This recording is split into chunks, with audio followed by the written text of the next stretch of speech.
Thank you for filling the void. Today's video is going to be about how to keep/make friends. Okay, this is going to be pretty hard because growing up I didn't have a lot of friends due to me being so different from everyone and everything that was going on inside of my head. I couldn't make friends to save my life because every time I made friends, I would always be paranoid of them. But as I started to, when I graduated high school and I started college, I was kind of wanting, because I was thinking like when I'm going into the college, I'm like, I don't have friends really. I don't have a lot of friends. And the friends that I do have, they're usually doing their own life. Really, they're doing themselves. And I'm like, I want my own group of friends. And I remember, and I would do this. I would go into the college. I would sometimes show up early than what I should. Actually, no, because I had morning class. Go to the morning class. I would overstay usually when I really should, because I was just wanting to put myself out there with a possibility of me making friends. And that's one thing that you gotta do. You gotta go out of your way. You gotta go places. You gotta sit out in the open by yourself. Go out to eat by yourself. You have to put yourself in the open.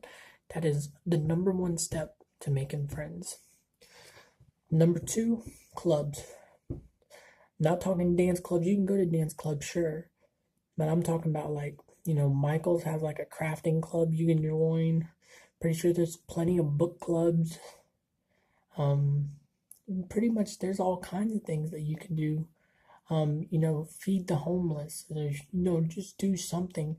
Go to church or something. Like just some kind of group where you can actually make friends and acquaintances and stuff. Even work. You can make friends at work. That's where I started. I had a job at Shane's Rib Shack. And that was my journey of starting a social life.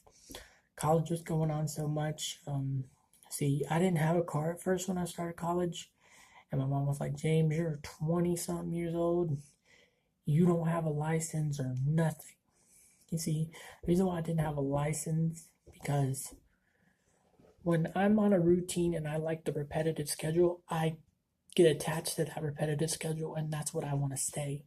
Like, in high school, people wanting their cars and stuff. Me, I was just happy with the bus because that's what I knew. That's what I was used to. So going to get a license was a big step, and I did it. And once I got the license, I was feeling so much more confident in myself. I could actually go anywhere I wanted when I wanted, and I tell you, just that one step to independency, you will see an increase in your confidence like crazy. So that was like the best move I made.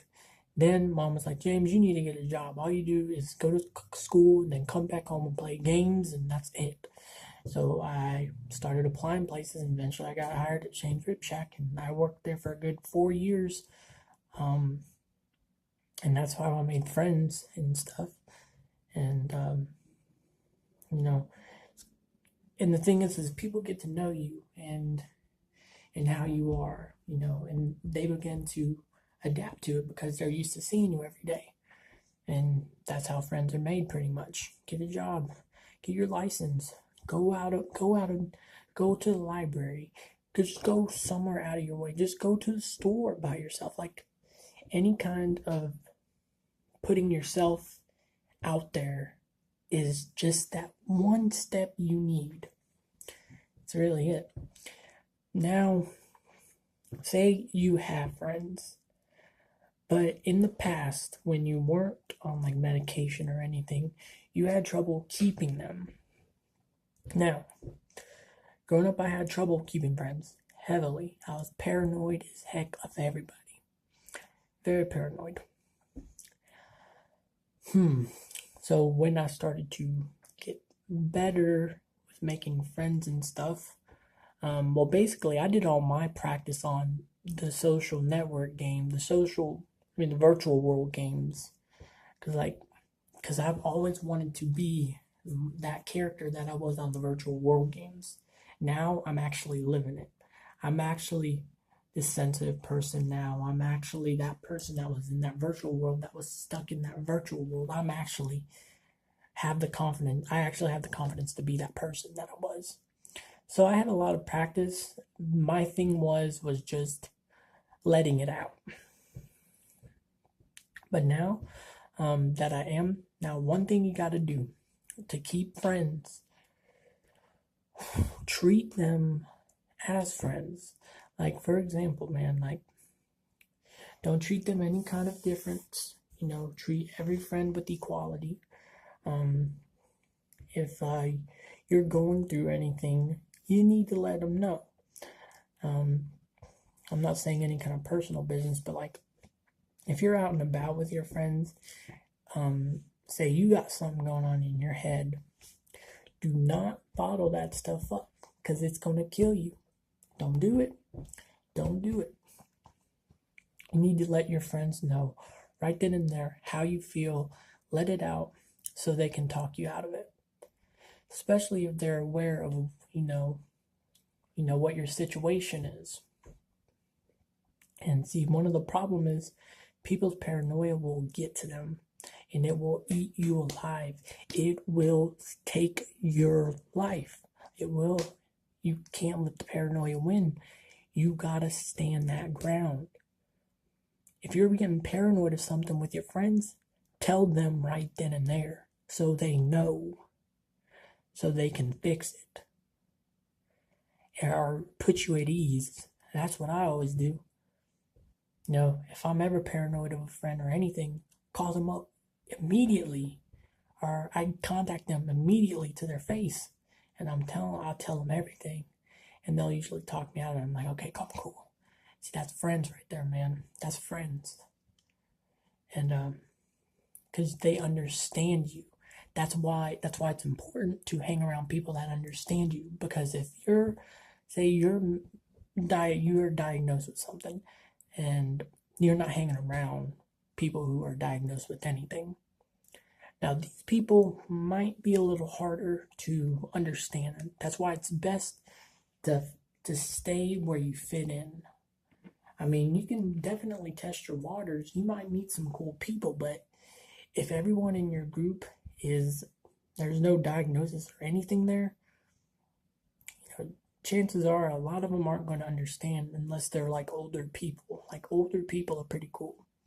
They're very patient, and they definitely can work with you because they reach that sense of maturity.